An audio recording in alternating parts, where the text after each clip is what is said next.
Right, well, we'll probably make a start and people can join us as they come in. So good morning, everybody. Welcome. My name is Sarah Irving. I'm Head of Marketing and Communications here at Thames Valley Chamber. And it's my great pleasure to introduce our host for today's webinar, which is Claire Snowdon. Claire is an experienced business growth and communications specialist with over 30 years of international exposure and operational leadership experience. And she's lived and worked extensively in Europe, Asia, the Middle East and the Far East, where she's developed international business and cultural expertise. And she's also run overseas offices supporting manufacturing and operations for both UK and US textiles and fashion apparel companies in Portugal, Israel, Sri Lanka, Hong Kong and South China. How we would all like to be there right now, Claire. Claire now uses her expertise to support manufacturing and product companies with their business growth here in the UK and help companies develop their international online presence and grow sales, of course, which is the important. Yes, that's what we want. Absolutely. So in today's webinar, which is key steps to internationalizing your website, Claire will be discussing the steps which you need to take to create more international leads from your website and improve communications with both your existing and potential global clients. So Claire, I will pass over to you. Thank you very much. Thank you very much, Sarah. So welcome those of you who have rocked up for the live session. I know we've had quite a few sign-ups and there's quite a few people that will be watching on catch up. I'm not sure if that's an excuse for the sun, but thank you for those of you who have attended today. I will be taking questions at the end. So if you think of something through the presentation, you think, oh, I'd really like to ask that, or I didn't really understand that, I need more clarification, then please do pop your question in the chat box and Sarah will be facilitating that so that we can go through the questions at the end of the session. So do use that facility if there's something particular that you would like to say. So I'm going to now share my screen with you and share the PowerPoint presentation. Okay, so hopefully you can see that on your screen. This is me, a lovely introduction from Sarah. Thank you very much. If you did want to jot down my details, email me, give me a phone call, that would be lovely, or link with me on LinkedIn to find out more information, then please do so. That would be lovely to be able to speak with you. I'm just going to stop the video there so that you can see the screen properly. Okay, so on to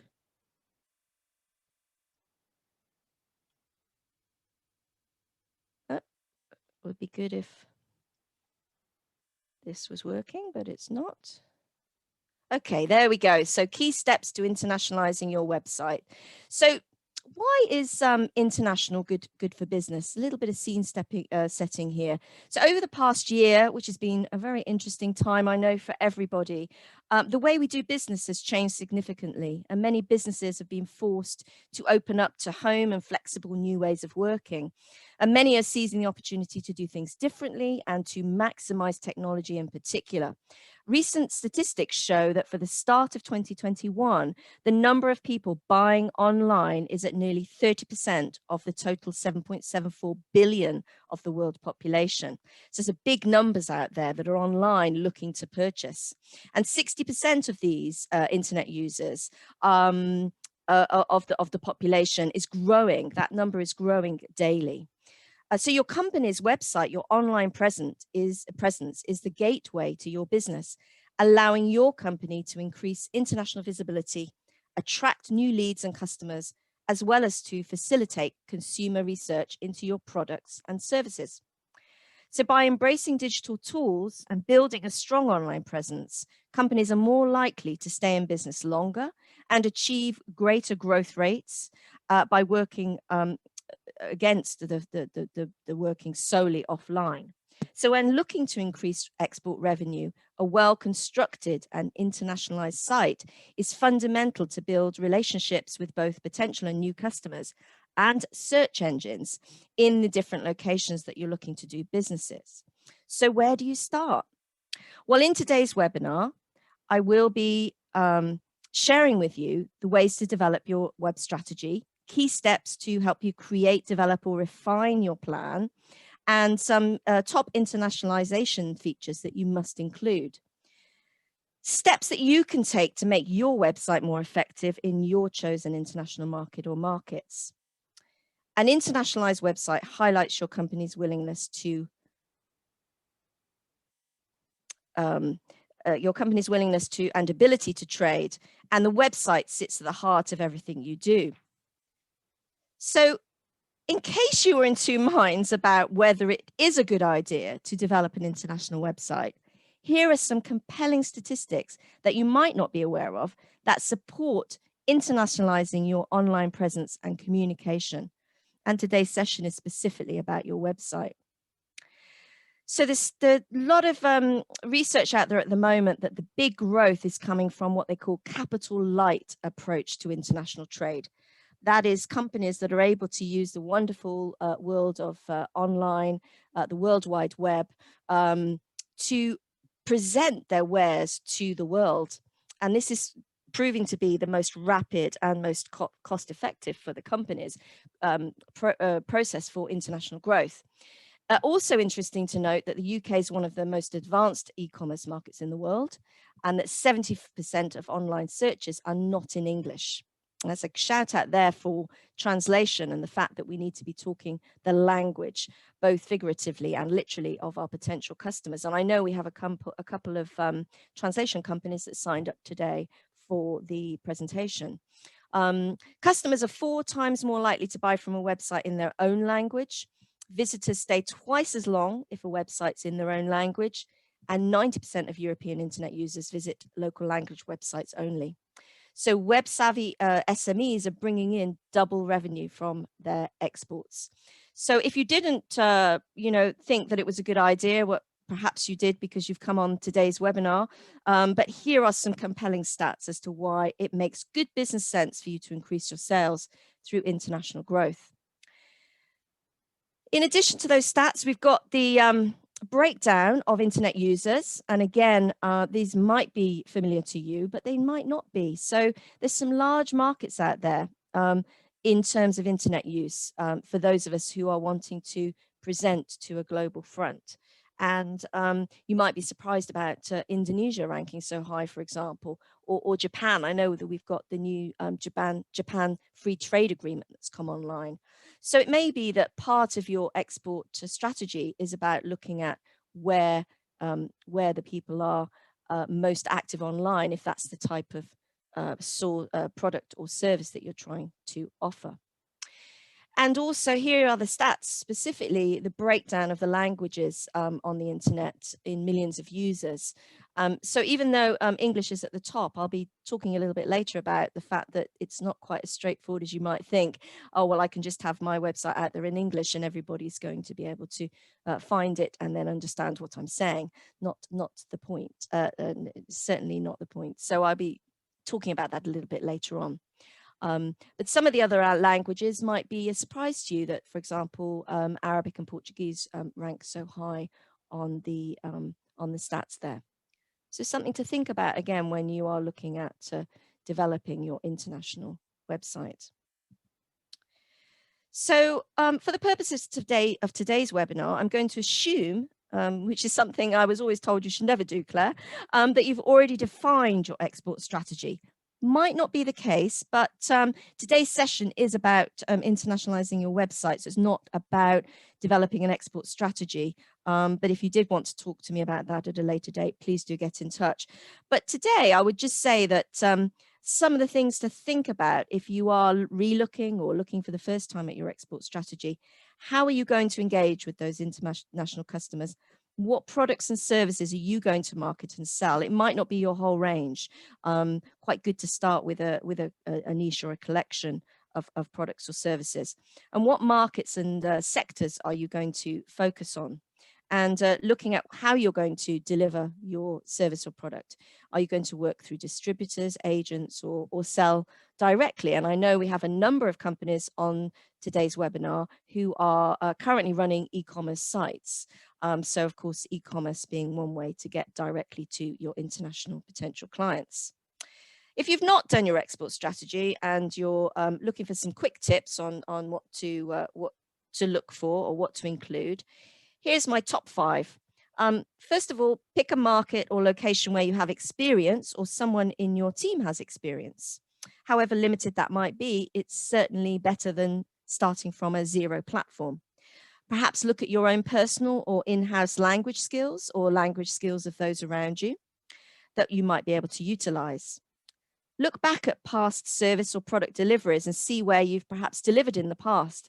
Sometimes we find that companies go international through what we call default. They just suddenly get an inquiry and they find that they're starting to sell internationally. So have a look back at the history and see whether there might be some groups of synergies there that you could optimize.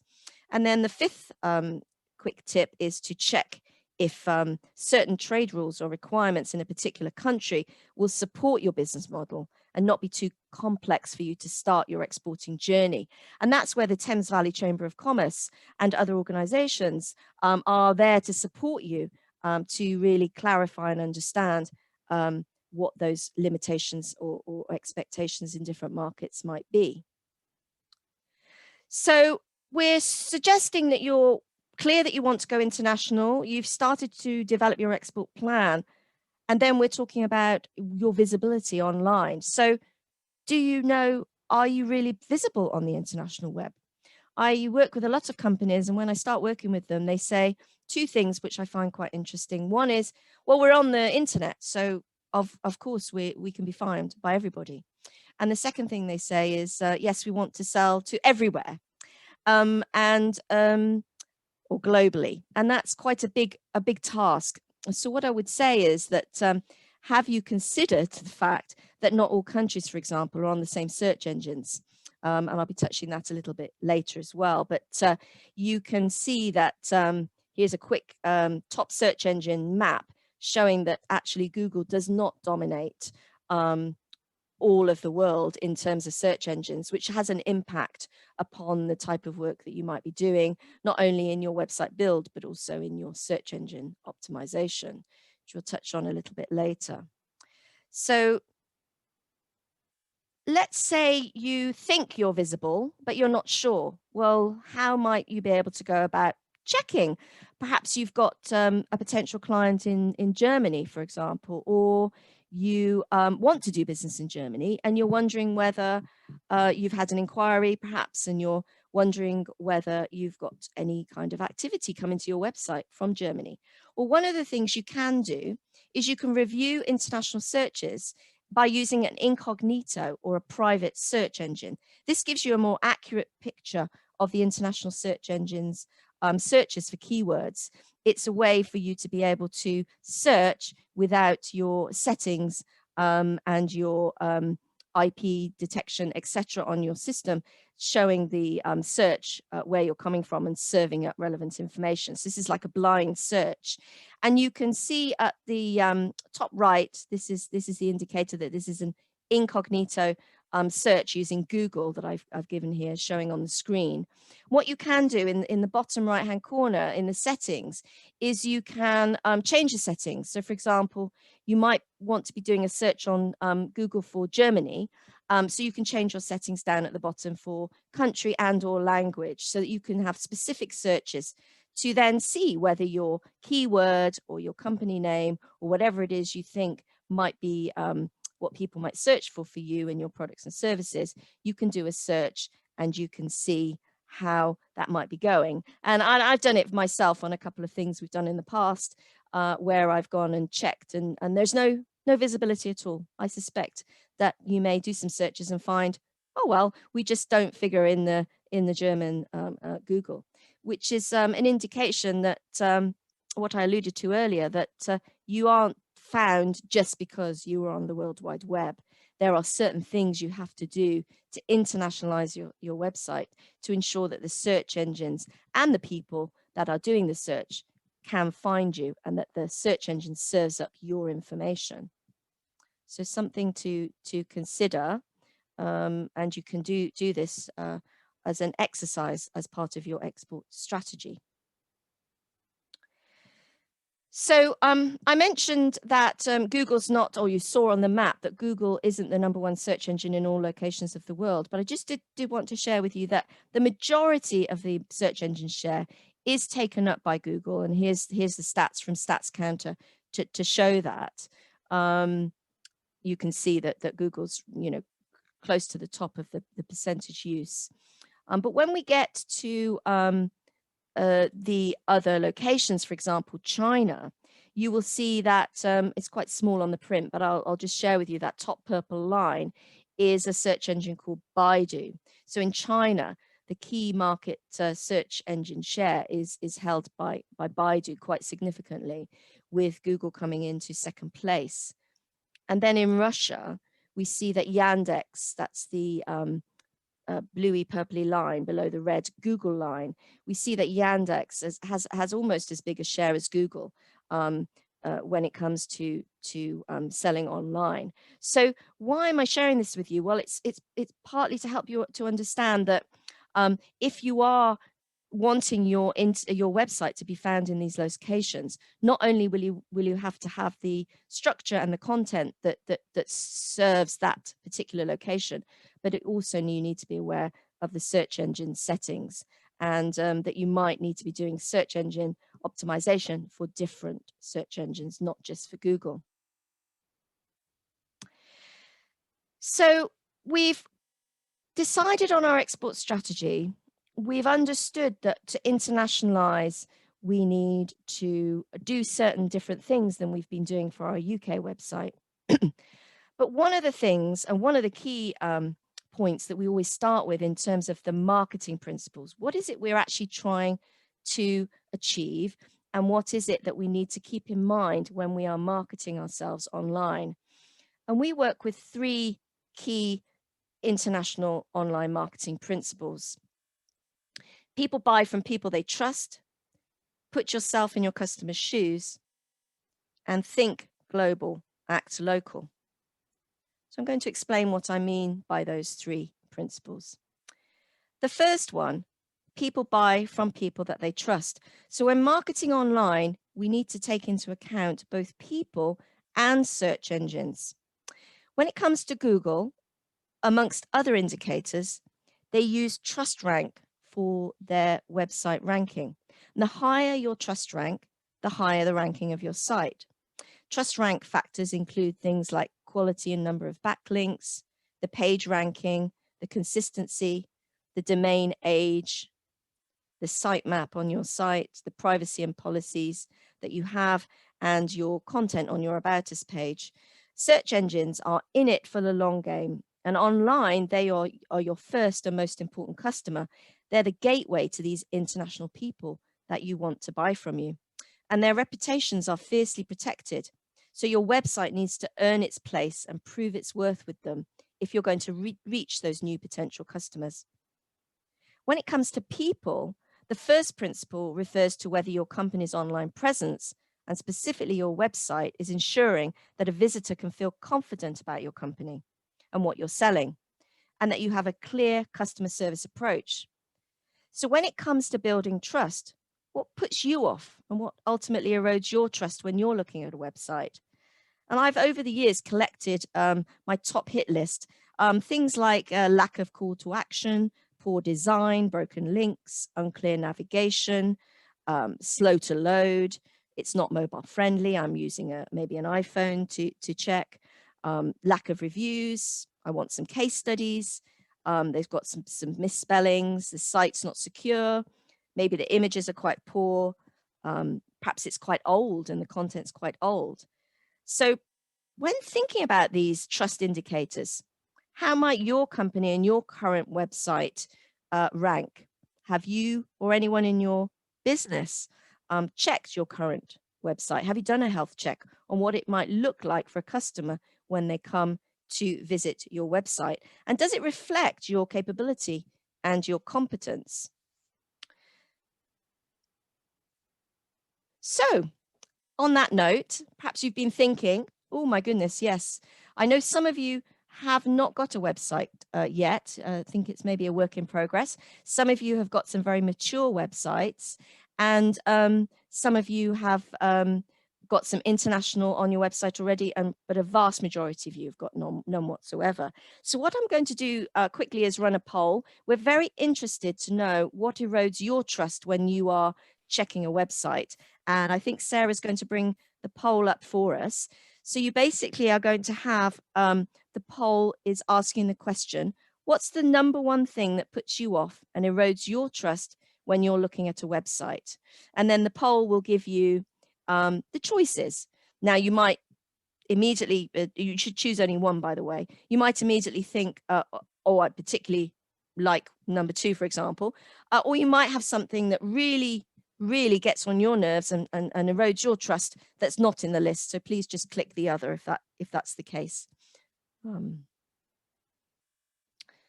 So the excuse me. So I'm going to take a drink while we're doing that. I think the results are coming in.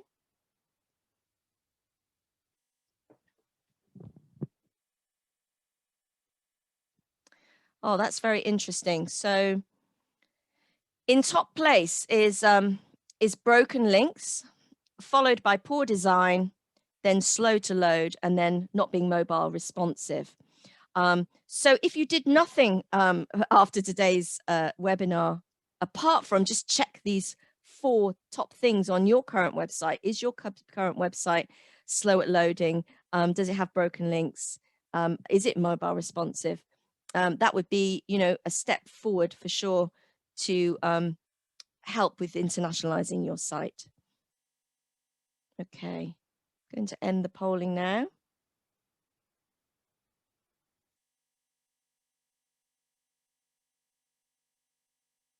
So everyone can see those results. Clearly broken links in first position there.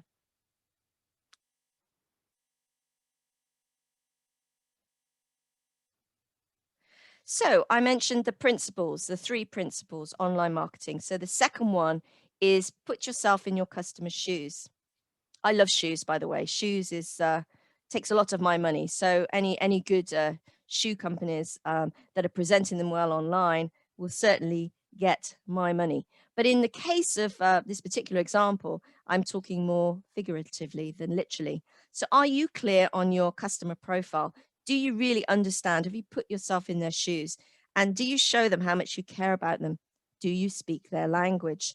To put language in context, which I mentioned earlier, out of the world's 7.5 billion inhabitants, only 7% speak English as a first language. This number always astounds people because they think it's a wider percentage. And most of these people, these 7% of first English language speakers, are only 7% speak language as a first language. And of those, the people aren't native English language speakers. About 360 million only speak English as their first language. So your customers want to know how much you understand and care about them. And research shows that having your website in the local language has the potential to increase sales by 400%. So visitors to your website not only want to be able to trust you and understand what you're saying, but also what you can do for them. So you need to focus on the benefits to them and not explain what you do. We do find time and time again that when people are starting out on their business journey and developing their websites, that they're very keen to present what it is they do.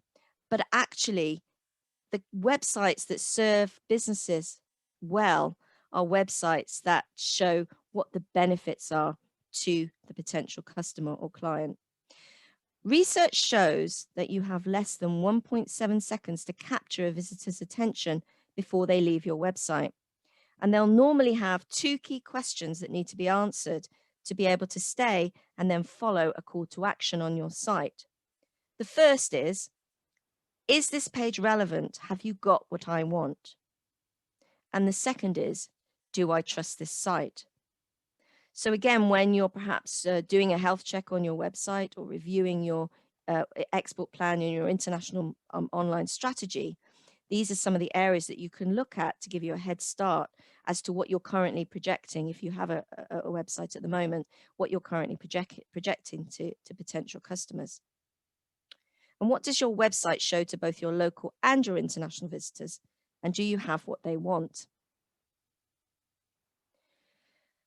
The principle 3, think global, act local. So global competition demands that your website is properly localized in order to succeed internationally and to be able to compete on a local level.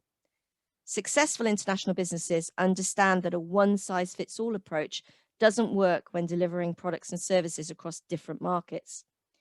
Creating goodwill and establishing credibility with local markets is critical if you want to prosper. Now, localization is where a business activity seeks to differentiate its global products, services, and communications to individual markets and regions, and to embrace and accommodate those differences. Done correctly, localization leads to improved results such as increased return on investment, awareness, and engagement. So does your website currently have localized content, and does it cater to the needs of your potential or current international customers by location? So I suppose what I'm trying to say is, are you easy to find, contact, and to do business with online? So we've got the 3 online marketing principles. But in addition to those, we need to make sure that when someone finds us, can they find us? But when they do, is it easy for them to contact us and do business with us? And are we giving them the relevant content and call to action that makes sense for them as a potential customer? So when we talk about international web strategy, we've talked about the fact that you have your export strategy. So then we're looking at the next step would be to have your web strategy, your international web strategy that supports your planned export strategy. So your international web strategy needs to suit your objectives and resources. This is always a very pertinent point, because I find that many people are quite scared of the cost, perhaps, and the lack of knowledge around building websites and having working with a web developer to build a website. It's definitely a journey, and each step we're hoping can help you to increase your export sales. So this image on the website is just to show you the type of journey that you will be taking as you grow an international web strategy. It helps you to develop and start perhaps in a small way. So for example, most of the websites that I looked at before today's session of the people that are joining the webinar, most of them are quite UK-centric websites. They're on a .co.uk or a .com.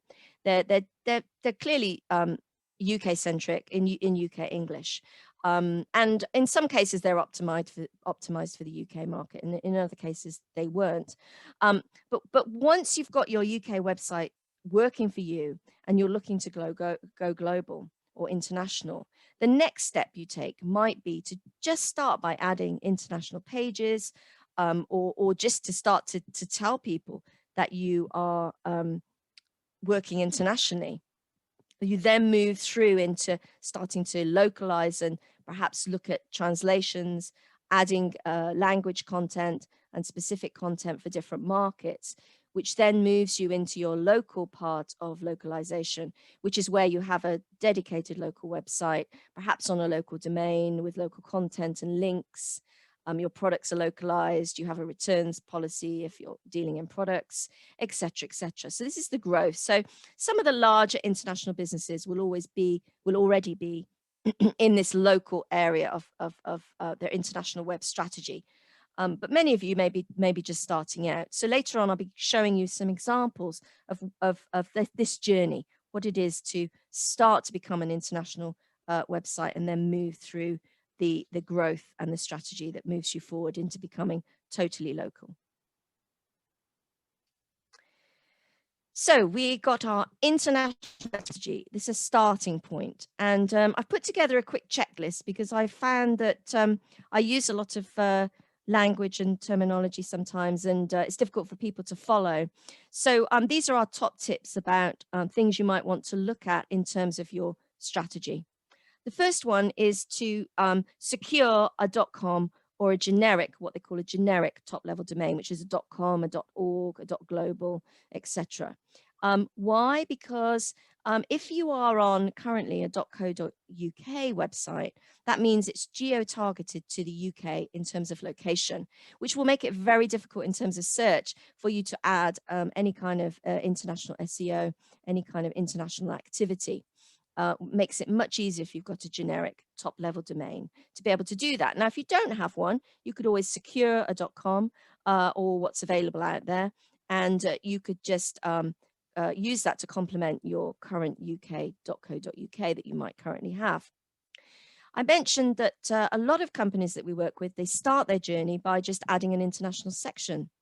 So it might be that you have your company name with an international tab on your top line navigation, or it may be that you have a subdomain structure where you have international followed by your company name.com. And I will be showing you physical examples of these, because I'm aware that for some people, they like to see the sort of the technical language, and for others, it's like myself, it's much easier to see an image. So I will be showing you images of what these look like later on in a short while. It may be that you're going for country specific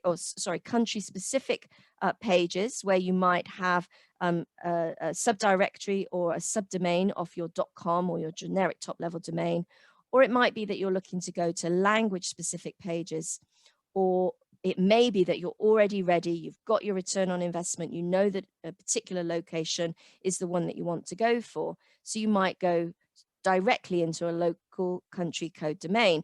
For example, your company name.fr for France, or your company name.ees for Spain, etc. So you've got a strategy. That's how your website is going to be structured. And then you also need to take into account your domain strategy. So I mentioned the generic top-level domain. Here's some other alternatives. I should make a point about the .eu. If you don't have any presence in the EU, there's new rules and regulations around that. You would have to have some kind of on-the-ground presence, and there are actually service providers starting to offer this to UK companies, because clearly we've left the EU, so we're no longer eligible to directly just buy a .eu without the various criteria being met. So it may be that you are looking to start to buy top-level domains, for example, .biz or .info. These are still generic top-level domains, but they're sort of the new ones that have come online that people are using. Perhaps your .com isn't available. And then the local domains, as I've mentioned, where your brand word or your keyword is in English. But then as we are looking to localize, it may be that your keyword in a particular country, for example, training in the UK, as opposed to formation in France, which would be the keyword for training. So these are the things to start to think about in terms of your domain strategy, and also whether you might look to have internationalized domain names for specific markets. So those are domain names that work in countries like Japan, China, etc. So I'm going to share with you some sort of physical examples of what I've just tried to explain, sort of technically the structures of your domain strategy and your website structure strategy. So here's an example from Oxford Brookes. So Oxford Brookes, starting out on their international journey, they're really looking to target international students. And so they want the students to know that there's a place for them to visit, where they can find all the relevant information under their international section. So it may be that you are starting your international journey, and this is where you would start. You would be looking to just add an international section on your website. As you can see, I've done these with arrows, red arrows, so that you can marked these with red arrows so that you can see where I'm referring to. So here's an example of an international section.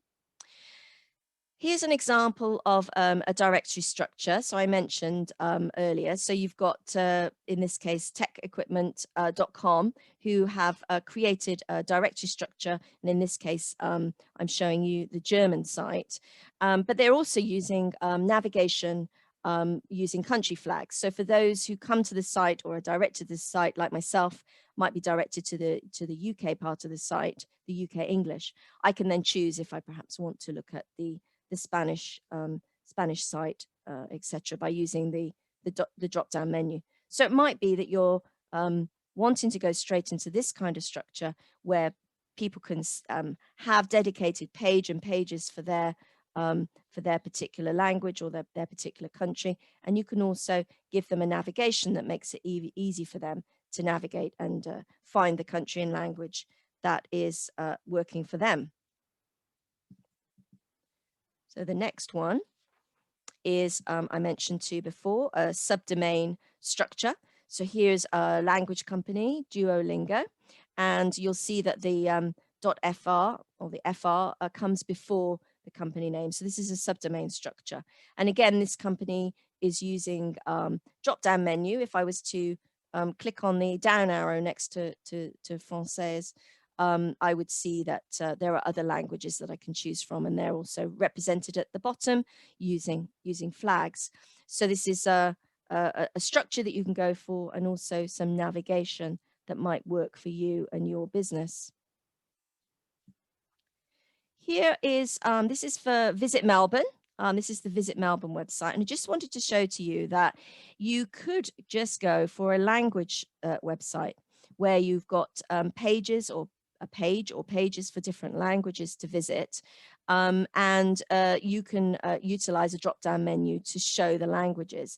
Very important to note that when you are doing this, the actual translation needs to be also on the navigation. So you can see on this example that the various languages, Japanese, Chinese, etc., are written in the actual local language. There's nothing worse than a website serving you up information for you to choose a language when it's written in English, particularly if you don't speak any English at all and you don't recognize those terms. So think about the navigation as well as the structure. And then we have an example here of Airbnb. So the Airbnb is showing you where you've got the airbnb.co.uk website is the picture behind. And then they've got the navigation allowing people to use, or visitors to use, the navigation tool to go to, in this case, the German localized page. And what you'll see is, and many of the larger companies do utilize this, is you don't have to change all the information. Sometimes the imagery can stay the same depending on the cultural appropriateness of your images. But what we're looking here is serving up local information on the same site, but serving up in the local language with the local information that's required for people that are visiting from that locale. So quite clever. You could work from a template. So you're just adding in the various informations that you need for the different pages that you are creating. Airbnb, therefore, like many companies, are able to project a very clear image of their brand across languages and across locations.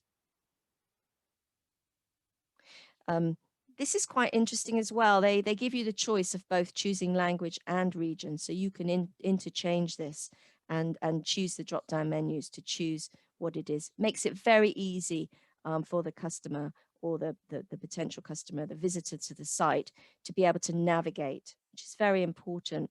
It helps to build trust as well. And another example here might be British Airways, who do the same thing. You can choose by country, region, and language. Now, I'm not suggesting you may be a small business and this may be beyond your reach. I'm just trying to show you that you can start with literally just having an international page going right through to very complex sites where you can change countries, regions, and content accordingly.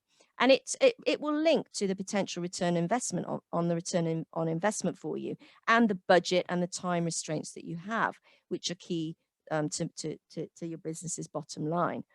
So I'm not suggesting that we're all going to be able to go out and build websites that have country and language selectors on them. But we can certainly start the journey at with limited resource and limited cost. So we've got our different sites. I've tried to show you the implications of structure and the implications of your web strategy, your domain strategy. But then we have to keep in mind, what information are we going to be presenting? And one of the key ways, or one of the key things to look at, would be keywords. Your keywords. Now, hopefully you've all done your keyword research for your UK market. So you're very clear on what people put into the search bar on the search engine tools to search for your kind of product or service. But we do need to keep in mind that when you are looking to internationalize and perhaps target a particular country, that those keywords won't necessarily apply. So here's some quick tips to look at in terms of doing your keyword and your key phrase research. The first is to start with your analysis in English. It may be you've done that already. It may be that you haven't yet had the chance to do that. So do be clear on your keyword research for English, and also be aware of perhaps the implications of global English, which I'm going to, or international English, which I'm going to refer to in a little bit more detail in a future slide. Check your Google Analytics reports. It will give you the keywords that are highest ranking. And I'm hoping that all of you do have your websites, if you've got one, connected to the free Google Analytics tool. It's a very useful tool on so many levels, but one way is to check keywords, what people are searching for on your site. You could also, if you're doing AdWords, Google AdWords, I had a quick look. I'm not sure anybody on the session today is, but if you were, you could gather the AdWords keywords that are utilized as well on your site. You could look through a tool, again, a free tool that Google have called Google Trends, to see what keywords in particular markets are. You could use Google, Yahoo and Bing to do a research review, or perhaps against your competitors, see what their keywords are that they're using if they're in the same market. Talk to any clients you've had or international customers, distributors, agents, etc., about the keywords that they know are the words that are used in their market. It's a really quick way to start. If you've got an agent or somebody representing you on the ground in a particular country or locale, they will, if they're in that market, they will definitely have some very, very quick wins about the kind of language, the kind of keywords that people are using in that location when they're searching online. You can use search engine keyword tools. There are some paid for tools. There are some free tools. They're quite limited, but there are some paid for tools as well.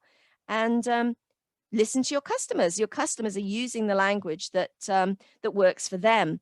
And so when you're having a conversation and you hear particular phrases or words, you can capture those and then utilize those in the copy on your website. So where would you put these keywords? You've got done all this wonderful research. Where do we put them? Well, you do need to think about each page on your site, because the pages are different. And here are some of the areas where you would be utilizing these keywords: in things like titles and descriptions, in alt tags, in headings, in files and page names. Don't forget to add information and keywords on images, which a lot of people forget.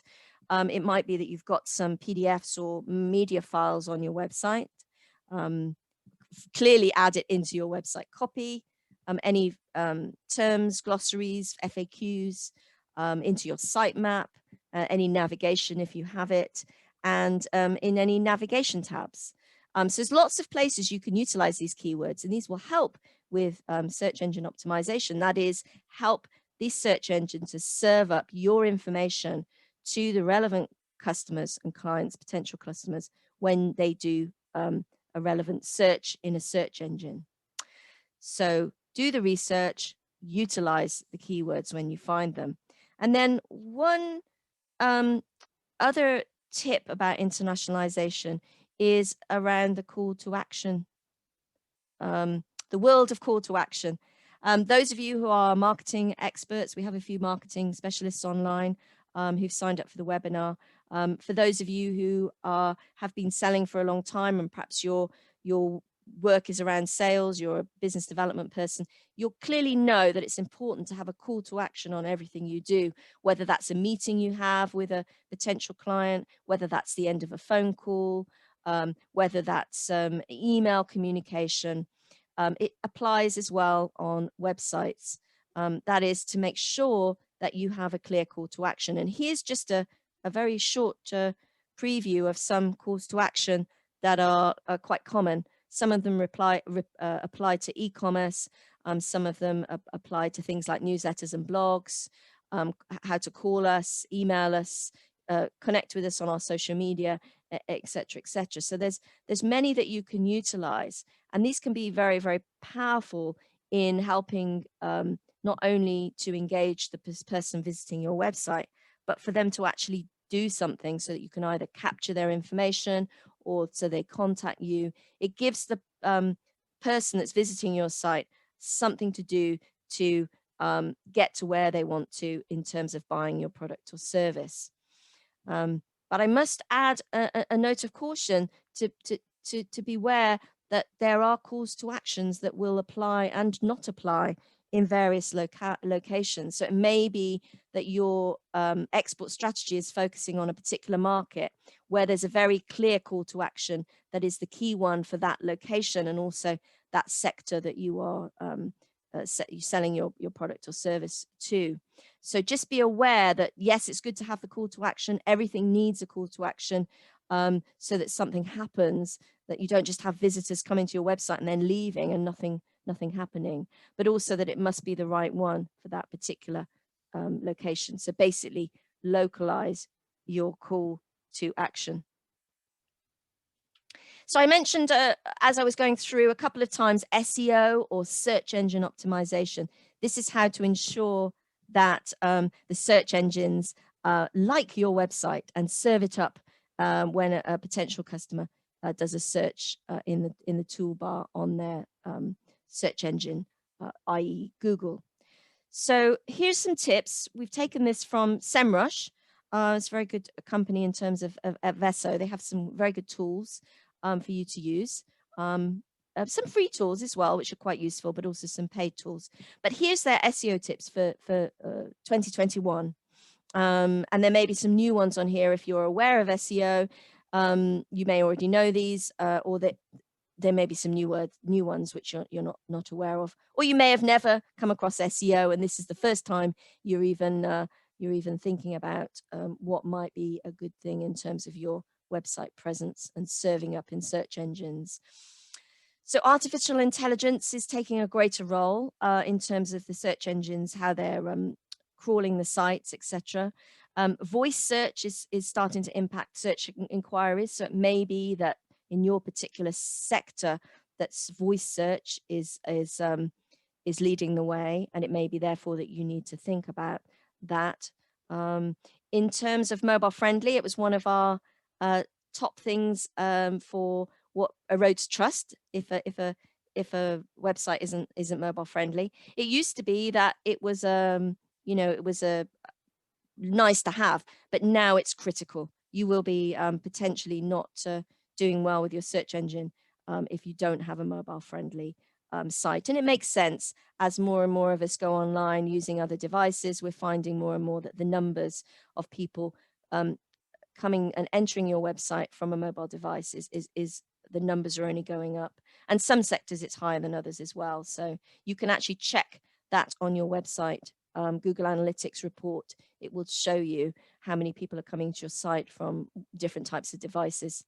And that can have an implication on how you build your site and what kind of content you serve up.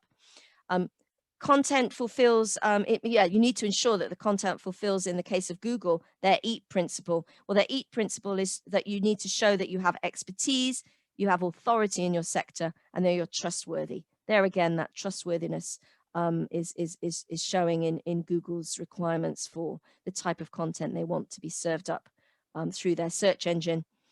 Long form content will rank higher. It used to be that people used to sort of keyword stuff and try to put out lots of lots of content. It was more about mass content, but now it's definitely looking at more features, longer form content for people to read through and gain more knowledge about your product, your service, or the marketplace, for example. So research pieces and blogs do quite well in this regard. The predictive text is set to improve. So at the moment, there's for those that are really experienced at doing search, there's certain ways to write content in this, to write keywords and information in the toolbar for search. That search is actually getting more and more improved. It's getting more and more robust to be able to understand specifically what somebody's looking for when they put in certain words on the search toolbar. Making sure that you have video, that your strategy for your search engine in optimization includes video and image optimization. Really, really important. An image speaks 1,000 words, and it's really true when it comes to websites. So the sites like YouTube and the various video sites are doing really well for people when they have that represented on their websites in terms of their search engine optimization. And making sure that you have local search listings, that you know, if you're saying that you're doing business in a particular locale, that you do have local search to back that up, and that analytics and priority to rank well. So it's really important that you review the data and the analytics of your site, and that it makes sense for what you're trying to achieve in terms of your online presence. So this, I think, is my final step, is about minding your language and manners. And I alluded to language and translation earlier on, and also about images being culturally sensitive. So as I mentioned, a picture speaks 1,000 words. And if you are looking to add content and you are limited on your time or your resource for totally translating everything on your site, you can look at imagery to support that end. The other thing you can do is if you're not quite ready to translate your whole website, you're not quite sure on the markets, there's a budget constraint, a time constraint, it may be that you just start your international journey with your international page or pages, and that you use something called International English, which I alluded to earlier. I think I called it Global English. It's interchangeable word, global or international English. And what does that mean? Well, that means that you write in English, but you write content that is easy to understand for second language, third language English speakers. And so there are 7 key changes that you might want to look at in terms of your content. Keeping the volume of the content short. You might want to keep sentences short. Have a look at the sentence construction. Many times I look at content on sites. It's quite complex. Very long paragraph that is explaining something that can be said in quite a short sentence. This particularly applies to complex complex industries like the medical industry or engineering products, where you want to, you know, explain the intricacies of the process or the chemical compound or whatever it might be. But it's sure that most people coming to your site have quite a short attention span. They just want to get to the nub of what it is you can do for them. And so keep sentences short and simplify the language. You know, use the word staff, not human resources. Think about words that might be easier to understand, and avoid jargon, acronyms, and slang. Find a lot of jargon and acronyms on websites in the UK. It's quite difficult, therefore, if you've got an international potential client coming to visit your site who doesn't understand what those things mean. There's a good argument there and a good case for glossaries if you do have to use certain terms and they're required. And then you can give a user to your website a place to go to understand more what that word or that term means. And I mentioned it earlier, provide visual support where possible. Then you can make it easier for the person to understand what it is you're trying to explain to them on your website. Use bullet points. I mentioned keeping sentences short, but it's a good way if you can use bullet points. If you've got a number of points you want to get across about your product or service quite good to add and use bullet points. And don't make assumptions. Get other people to check out your website, because sometimes we're so in our own product and service, we're so in our business that we can't sort of see it with fresh eyes. So to check with other people for understanding whether it makes sense to them. Perhaps a past client or somebody in your network that can check that for you. So I mentioned about cultural aspects of websites, and using images is a good thing, but also it's very important to ensure that you're being culturally sensitive. So Nescafe is a really good example of this. This is a campaign that Nescafe did on their international site, and I'm going to show you 3 of their websites. This first one is the UK site. A specific image about what they wanted to project about Nescafe in the UK market. The type of image that in some locales would not be culturally sensitive at all. And the next 2 examples will show those particular locales and what kind of imagery they used on those sites. So this is the Chinese site. It's an image that's very generic. It's sort of projecting the image of a Nescafe brand, but it's not getting them into any sticky water in terms of an image that might not go down well culturally, or even in terms of the protocols of being able to project your website in China. And the third one is for the Arabic market. And here again, culturally, they couldn't use the first image for the UK market, but they've come up with a really good idea about how they can use some icons without getting into any culturally sensitive images. So they've used these great icons to reflect the Nescafe brand. So think about your service, your product, and how you might want to project. Perhaps you can use some of these different tools through imagery, through using different images for different sectors. But the first thing to always keep in mind is to make sure that it makes sense for that market and that it's culturally sensitive. And the final step is about having an action plan. So we've mentioned all of these steps and these tools.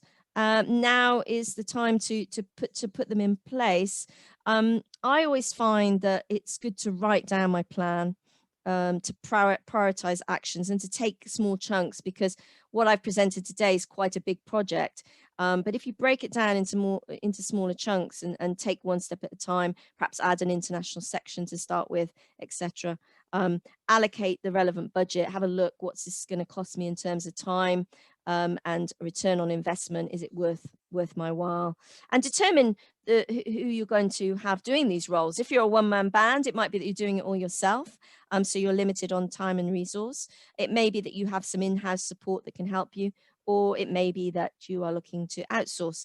But either way, make sure that you determine the roles and who's going to handle which part of your international website development. And think about other solutions, using students perhaps as part of their college project, or perhaps language students who might want to be able to show a case study to a future employer, or maybe you could utilize the apprenticeship scheme and have somebody in terms of their course to come and help you. There's lots of different ways to be creative, but at the end of the day, it's all about making sure it's written down, you have a plan, it's broken down into doable chunks, and it makes sense to the business in terms of return on investment. So finally, to recap, the key steps to internationalizing your website, I've mentioned step 1, ensure that your website can be found.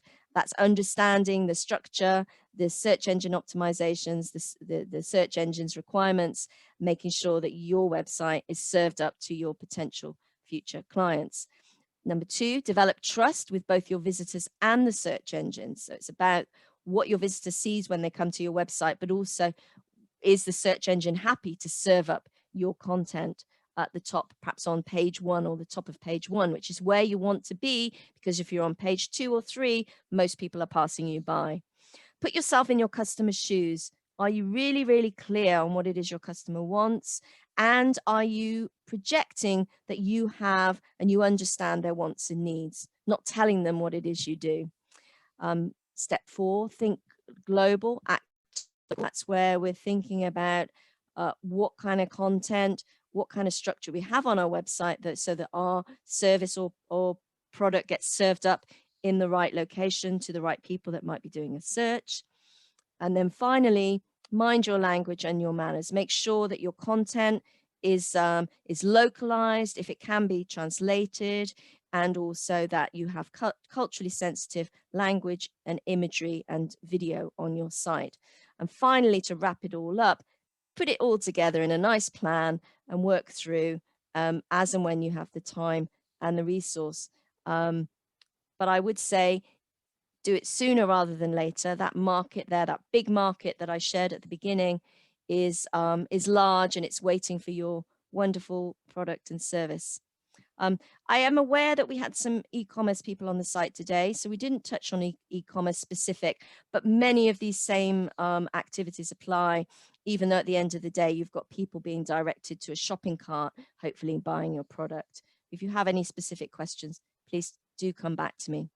And we're very lucky that these sessions are supported by the Thames Valley Chamber of Commerce. And for these particular programs, I have a number of webinars through the year. We always offer a free follow-up with the attendees and the people that signed up. And today's offer is an international digital health check. That's a free health check for your current website. We'll have a personal 30-minute conversation. I will share with you a benchmark of your current website audit score. That's what your website's doing for you at the moment in terms of a number out of 100. So you'll get to see where you might rank. And also I'll give you 3 tailored website development tips for your website in relationship to internationalization of your website. So really great offer that we're able to give. And if you would like to take part in that, and why wouldn't you? It's really useful. You'll gain some good information about your current website and your current position. Do please then contact me, link with me on LinkedIn. Here's my LinkedIn QR code. If you are savvy with QR codes, you can just grab my LinkedIn profile there, or connect with me LinkedIn. I'm known as CA Snowdon, or send me an email to claire@clairesnowdon.com, and I'd be happy to book a time with you to be able to deliver this free international digital health check for you and your business. So Sarah, I've concluded. You have. That was absolutely fantastic. I am I'm sure everyone else was as well. I was busy scribbling things down. I really was, and I had to keep remembering that I should have one eye on everything. But I was so engrossed in, as always, in your fantastic tips and top tips that I've got reams of notes here. So thank you very much. I think that was just wonderful. You put so much information in that hour. Thank you, Claire, once again. And for all those listening, do take Claire up on the offer that she's just outlined, because that is a fantastic resource. Claire is a fantastic resource there for your training needs. So we didn't have any questions coming through on the chat. We had a few comments from people saying how much they enjoyed it, which is wonderful. It was great to see you all, but I'm sure everyone will be in contact with you, Claire, after the event. This event, it has been recorded, so it will be live on the Chamber website later on this afternoon if you wanted to recap on everything. But it just goes without saying, thank you very much, Claire, once again. Thank you to everyone for joining us, and enjoy the rest of your day. Absolutely. Take care, everybody. Thank you very much, Thanks, Sarah. Claire. Bye. Bye. Bye.